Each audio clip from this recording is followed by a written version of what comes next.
My family missed my graduation. 5 years later, they didn't miss the headline. $4 million penthouse. Self-made at 27. Funny how love finds you when money does. But let me take you back to the day everything broke. May 14, 2018. University Auditorium. 2,000 graduates, 5,000 family members, and one empty row with my name on the reserve tags. I scanned the crowd during the processional. Saw Jenny Rodriguez's entire extended family holding a banner. Watched Marcus Kim's grandmother cry into a handkerchief 3 rows up. Even saw Professor Chen's husband recording on 2 phones simultaneously. My row? 6 empty seats with reserved Chen family, printed on cream cardstock. I'd sent the invitation 3 months early, called twice, texted the week before. My mother responded, "Of course, sweetie. Wouldn't miss it." They missed it. I walked across that stage to polite applause, shook the dean's hand and accepted my diploma. Summa cum laude, economics and finance double major, thesis award recipient, while my family attended my brother's recreational basketball game 2 towns over. Not even the finals. A recreational league game. After the ceremony, I sat alone at Marcello's, the Italian restaurant where I'd reserved a table for 6. The waiter kept glancing at the empty chairs, his pity poorly disguised as professionalism. I'd ordered champagne, the expensive kind I'd been saving 3 months of work-study paychecks to afford. It sat untouched, condensation pooling on the white tablecloth. My phone buzzed once. My mother. "Lisa. So sorry we couldn't make it. Your brother's game ran late and your father had an emergency meeting. We're so proud of you though. We'll celebrate this weekend, promise?" They never did. I paid for the champagne I didn't drink. Left a 40% tip because the waiter looked almost as sad as I felt. Walked back to my studio apartment, the one I'd worked 2 jobs to afford because they'd already invested so much in your brother's future. That night, I sat on my second-hand couch and made a promise to the girl in the graduation gown staring back from my phone's camera. Never again. I would build something so undeniable, so impossible to ignore, that empty chairs would become irrelevant. I didn't know then that 5 years later they'd finally show up. Not for me. For what I'd become. What would you have done in her place? Forgiven them or walked away forever? The voicemail came 3 days later. I was packing up my cap and gown, folding them into a box I'd never open again, when my phone lit up. Mom's contact photo.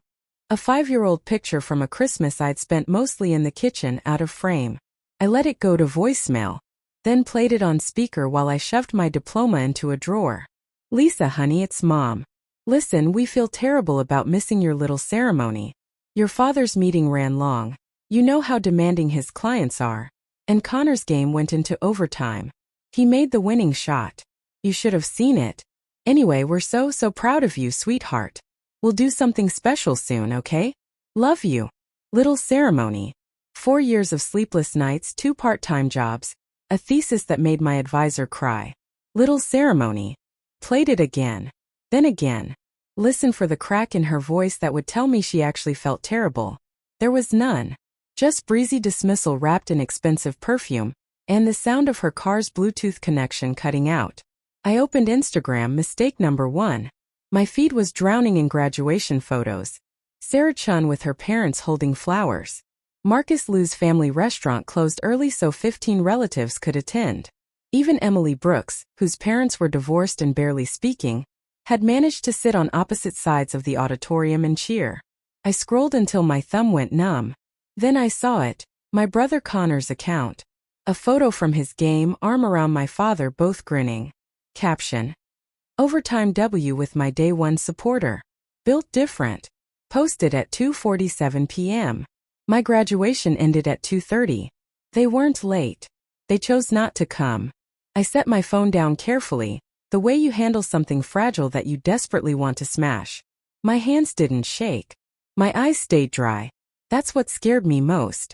I cried when I didn't make the debate team freshman year. Sobbed when my high school boyfriend cheated. But this felt like watching myself from across a room. Observing a girl realize she'd been playing a rigged game her entire life. The apartment suddenly felt suffocating. I walked to the window, 4th floor, view of a parking lot and a laundromat, and pressed my forehead against the glass. How many family dinners had I sat through, invisible? How many times had my father interrupted my college acceptance news to take a call?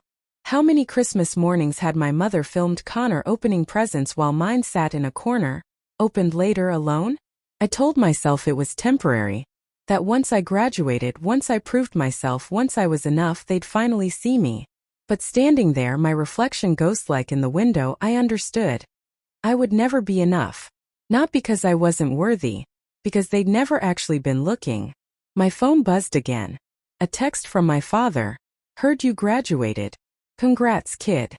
Heard. Like it was news someone told him secondhand. I deleted the text, blocked the voicemail, and opened my laptop to a fresh spreadsheet. If they wouldn't see me as their daughter, I'd make damn sure they'd see me everywhere else. Have you ever been invisible to the people who should have seen you most? The first year disappeared into spreadsheets and cold coffee. I stopped going home for holidays. Thanksgiving, my mother called twice. I let both go to voicemail. Christmas, my father texted a generic greeting card gif. I replied with a thumbs up emoji and nothing else. They didn't push. That told me everything. I took a position at Morrison & Hale, a mid-tier investment firm that paid poorly but taught brutally well. 80-hour weeks.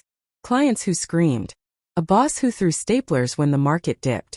I absorbed it all like a sponge soaking up gasoline waiting to ignite. My coworkers went out for drinks on Fridays. I went home and studied market patterns until 3 a.m. They dated, married, had kids. I dated my portfolio projections. By year 2, I'd made junior analyst. By year 3, senior associate. By year 4, I'd saved $200,000 and stopped sleeping more than 5 hours a night. My apartment stayed the same, 4th floor, parking lot view, but it became a war room. Walls covered in property listings, market forecasts, zoning law changes. I ate standing up. Showered like it was a timed event. Every minute not spent working felt like betrayal. Betrayal of what? Of whom? Of the girl in the graduation gown who swore she'd become impossible to ignore.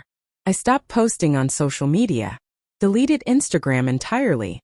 If my family wanted to know how I was doing, they could call. They never did. My phone became a graveyard of professional contacts and delivery app notifications. Sometimes I'd scroll through my blocked messages, my mother's increasingly sparse texts, my father's birthday reminders that came a day late, Connor's occasional "Yo sis, you alive?" I never unblocked them.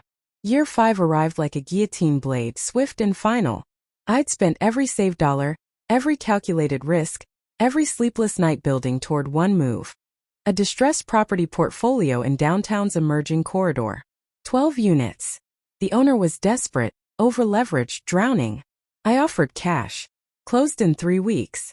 Renovated in 6 months, gut jobs, luxury finishes, smart home systems. Sold 11 units at 340% profit. Kept one for myself. The Penthouse. Floor 16. Floor-to-ceiling windows. 3 bedrooms I'd never fill. A kitchen I'd never cook in. 4,000 square feet of marble and silence and the most expensive view in the city. I got the keys on a Tuesday. Moved in with 2 suitcases and a mattress. That first night, I stood at those windows, watching the city lights blur into constellations, and waited to feel something. Victory. Pride. Satisfaction. I felt nothing. Just the hum of central air and the weight of a success I'd built as a monument to people who'd never visit. My phone sat on the kitchen counter, still no messages from them. I could have called. Could have sent a photo. Could have said, look. Look what I did. Look what I became without you. But what would be the point? They'd already chosen what mattered to them. I poured myself whiskey I didn't drink and stared at my reflection in the window. 27, self-made, unbreakable. And so tired. Then my phone buzzed. And everything changed. Is success without recognition still success? Or just expensive loneliness? The Forbes article dropped on a Wednesday morning. I didn't pitch it. Didn't even know it was happening until my assistant forwarded the link with 3 flame emojis. 30 under 30. How Lisa Chan built a $47 million real estate empire from a studio apartment. The photo they used was from a conference I'd spoken at. Me in a black suit, arms crossed, city skyline behind me. I looked powerful. Untouchable. Nothing like the girl who'd sat alone at Marcello's 5 years ago. The article was generous. detailed my rise from Morrison and Hale analyst to independent investor, highlighted the downtown portfolio flip, quoted my ROI percentages. They called me brilliant, relentless, the future of independent real estate development. They didn't mention I had no one to celebrate with. Within hours, my phone became a slot machine of notifications. LinkedIn requests from people I'd never met. Interview requests from podcasts I'd never heard of. Congratulations from college classmates who'd never returned my study group texts. But nothing from my family. Not that morning. Not that afternoon. I told myself I didn't care. Poured myself into a new acquisition deal. Fielded calls from investors suddenly interested in my projects. Attended a networking dinner where strangers quoted my Forbes profile back to me like scripture. I smiled. Shook hands. Played the part. Drove home to my empty penthouse and poured wine I didn't finish. 3 days later, my phone buzzed at 11 p.m. Dad. Family dinner this Saturday. 6 p.m. Important discussion. Not a question. A summons. I stared at those 2 sentences for 20 minutes. Analyzed them like a contract with hidden clauses. Family dinner. After 5 years of missed calls and forgotten birthdays. Important discussion. Not we miss you. Not congratulations. Not even we're proud. Important. I scrolled up through our message history. Months of nothing. Then a year-old text where he'd asked if I could loan Connor money for a car down payment. I'd left it on read. My thumb hovered over the keyboard. Every instinct screamed delete. Block the number. Change your locks. They had their chance, 1,000 chances, and spent every single one on someone else. But something darker whispered underneath, go. Let them see what they missed. Let them ask for what they want. Let them perform their love for an audience that finally matters. Let them beg. I typed and deleted 4 responses. Settled on one word. Me address? As if I didn't have it memorized. As if I hadn't driven past the house twice in 5 years. Slowing down just enough to see the lights on, the cars in the driveway, the life continuing without me. Dad, same house. Don't be late. Don't be late.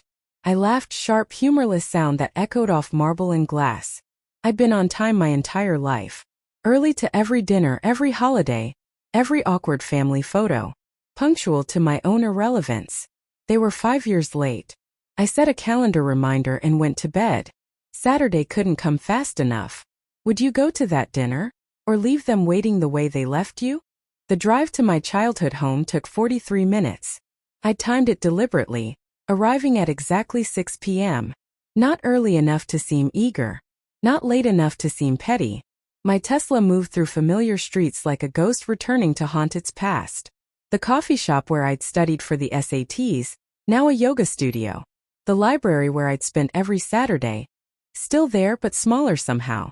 The high school parking lot where I'd waited an hour for my mother to pick me up, only to call an Uber when she forgot. Everything looked smaller, shabbier, or maybe I'd just gotten bigger. I turned onto Maple Drive and my stomach tightened.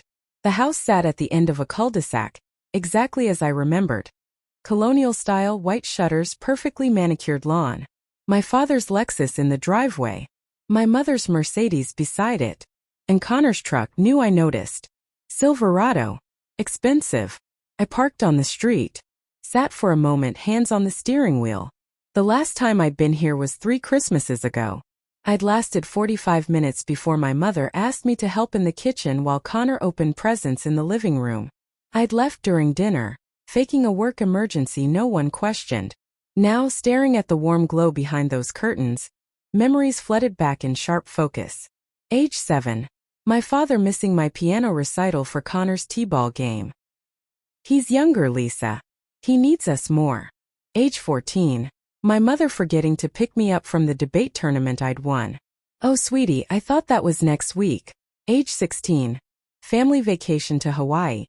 Canceled because Connor made varsity football and needed to stay for summer training. My already packed suitcase sat in my closet for 2 months before I finally unpacked it. Age 18. College acceptance to 3 Ivy Leagues. My father. That's great, honey. Without looking up from Connor's recruiting videos. 1,000 small cuts. Death by negligence. But it was the pattern I'd only recently understood. I wasn't unloved. I was unprioritized. Every time there was a reason. Every time that reason was Connor. The golden child. The athlete. The one whose charisma filled rooms while I filled spreadsheets. He wasn't cruel, that would have been easier to hate. He was just there, occupying the space I'd auditioned for my entire childhood, never realizing he'd been given the role by default. And my parents, they weren't monsters. They were lazy. Lazy in their love, lazy in their attention, lazy in the simple act of showing up. They fed me, clothed me, paid for my state school education while Connor got private coaching. They did the minimum. I mistook it for love. My phone buzzed. Dad, you coming or what? I checked my reflection in the rearview mirror. Hermes scarf. Tom Ford sunglasses. The kind of polish that costs more than my childhood bedroom furniture. I stepped out of the car, heels clicking against pavement like a countdown, and walked toward the door. This time I wasn't the girl begging for crumbs. I was the whole damn meal. And they were starving. Should she walk in with forgiveness or a receipt for every missed moment? I didn't knock. Used my old key, surprised it still worked. The door swung open to the smell of roasted chicken and expensive wine. Classical music played softly from the living room.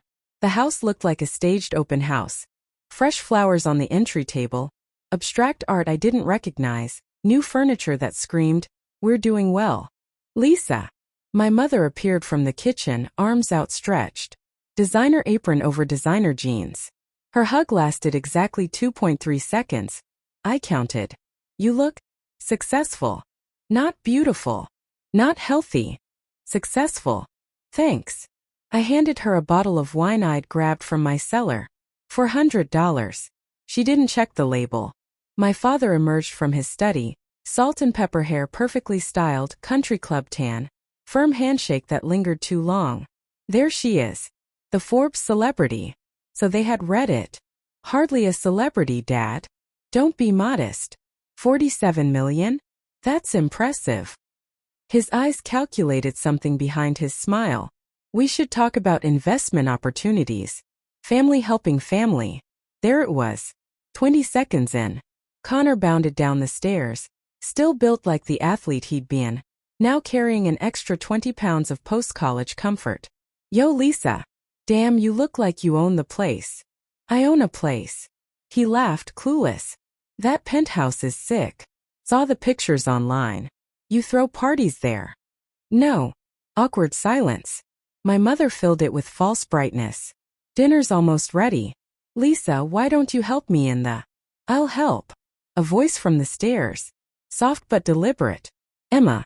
I'd almost forgotten about my younger sister. 12 when I'd left, now 17. She'd grown tall, angular, dark circles under eyes too familiar. She wore an oversized hoodie despite the warm house, hair pulled back in a careless ponytail. She looked at me the way you look at someone who escaped. Emma. I smiled genuinely for the first time since arriving. You got tall. You got rich. No judgment in her voice. Just observation. My mother waved dismissively. Emma set the table. Lisa, come catch up with your father. I'll help Emma. I followed my sister into the dining room before anyone could protest. We worked in silence, her handing me plates, me arranging them. Then quietly, almost whispered, "They're going to ask you for money." I paused mid-placement. I figured. Dad's firm is struggling. Mom's gallery closed last year. She hasn't told you. And Connor. She glanced toward the living room. He's been finding himself for 3 years. Living here. Rent-free. How do you know all this? Emma's laugh was bitter, ancient. Because I'm the only one still here. Still invisible. Still you. My chest tightened. I saw myself at 17, desperate for recognition, performing for an audience that never showed up. Your graduation, I said slowly. When is it? May. But don't worry. I'm not expecting anyone. The casual way she said it broke something in me. I'll be there. She looked up, eyes sharp with distrust. You don't have to. I'll be there, I repeated. Front row. Obnoxiously large flowers. Embarrassing amount of photos. Her eyes welled up. She turned away quickly, hiding it. They're going to ask you to invest in Dad's firm, she whispered. Don't. Why? Because they'll take everything and still forget your birthday. Smart girl. Come here. I pulled her into a hug. Real long, the kind our mother never gave. I'm sorry I left you here. You had to leave. Her voice muffled against my shoulder. I'm just glad you made it out. You will too, I promised. I'll make sure of it. From the living room, my father's voice boomed. Girls. Dinner. Emma pulled back, wiping her eyes. Ready. I straightened my shoulders. Checked my armor. Let's go watch them perform. Have you ever felt like the ghost in your own family? Present but unseen? Dinner was a performance I wasn't cast for. Fine china I'd never seen. Cloth napkins. Candles that made everyone look kinder than they were. My mother served with practiced grace. My father poured wine like he was pouring affection. Measured, controlled, transactional. Connor scrolled his phone. Emma stared at her plate. So Lisa. My father leaned back. This real estate empire of yours. Impressive numbers. Thank you. 47 million in assets. That's a lot to manage alone. He paused. Have you considered bringing in partners?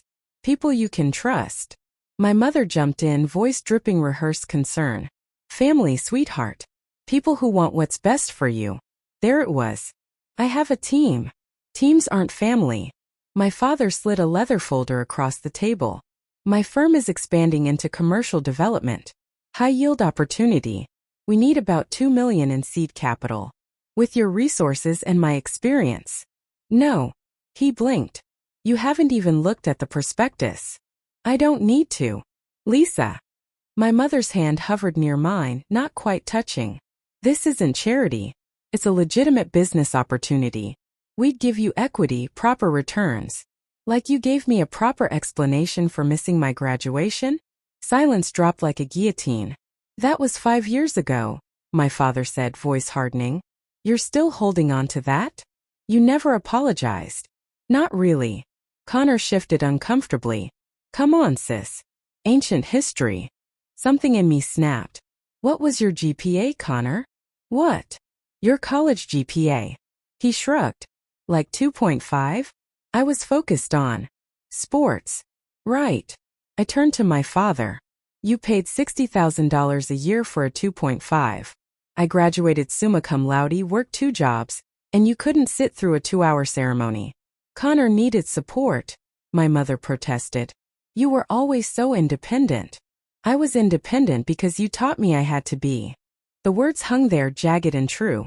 Look, my father interrupted. We can discuss the past later.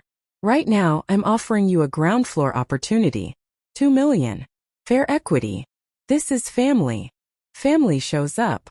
I stood. You disappeared for 5 years and came back when Forbes printed my net worth. That's not family. That's business. Lisa, don't be dramatic. I'm not. I walked to the door. I'm being clear. You want in my life? You were always invited. I looked back once. You just never showed up. Should she have given them a second chance? Or was walking away the only option? I made it to my car before my father followed me out. Lisa. Wait. I stopped. Turned. He stood on the porch, backlit and smaller than I remembered. What do you want, Dad? I want to understand why you're refusing to help your family. Help. I walked back toward him. You want help. That's what families do. Families show up to graduations. I climbed 2 steps, meeting his eyes.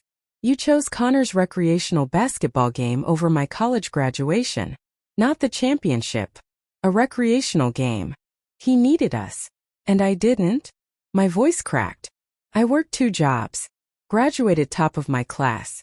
You couldn't sit in an auditorium for 2 hours. You never asked. I shouldn't have to ask. The words echoed down the street. My father glanced around, embarrassed. Lower your voice. Why?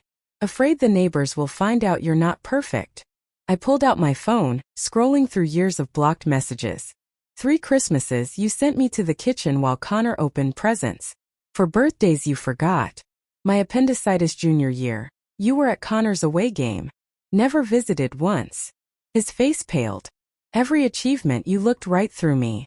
But Connor needs a car? You ask me for money.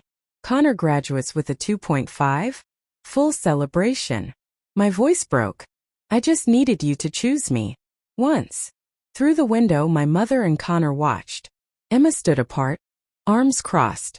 My father cleared his throat. So this is revenge? Punishing us because you feel neglected. The word feel ignited something in me. This isn't revenge. I walked to my car. Revenge would be destroying you. This is boundaries. Lisa. I turned. You taught me love is conditional. That I have to earn it. That success is the only language worth speaking. I opened my door. Congratulations. I learned perfectly. If you leave now. You'll what? Forget I exist. I slid into the driver's seat. You've been doing that my whole life. Through the windshield he looked smaller. Older. A man realizing he'd bet on the wrong child. Emma appeared on the porch. Our eyes met. Emma. May graduation. Front row. She nodded, tears streaming. I looked at my father once more. I don't hate you. I just don't need you anymore. I drove away. The house shrank in my rearview, warm lights, perfect lawn, a portrait missing its frame. I didn't cry until the freeway. Is choosing yourself revenge, or just survival? 3 weeks later, Emma's suitcases sat in my guest bedroom. She'd called at 2 a.m. on a Tuesday. No preamble. Just, can I stay with you? I picked her up an hour later. She cried the whole drive. Didn't explain until morning. Dad went through my phone. Found our texts. Said I was being disloyal. Mom said I was choosing sides. She wrapped her hands around the coffee mug I'd given her. I told them there were no sides. Just people who show up and people who don't. I'd never been prouder of anyone in my life. Now she sat at my kitchen island doing calculus homework. Her music playing softly through my speakers. The penthouse didn't feel empty anymore. It felt purposeful.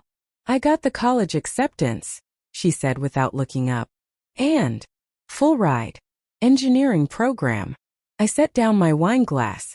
Emma, that's incredible. She finally looked at me. I want to pay you back.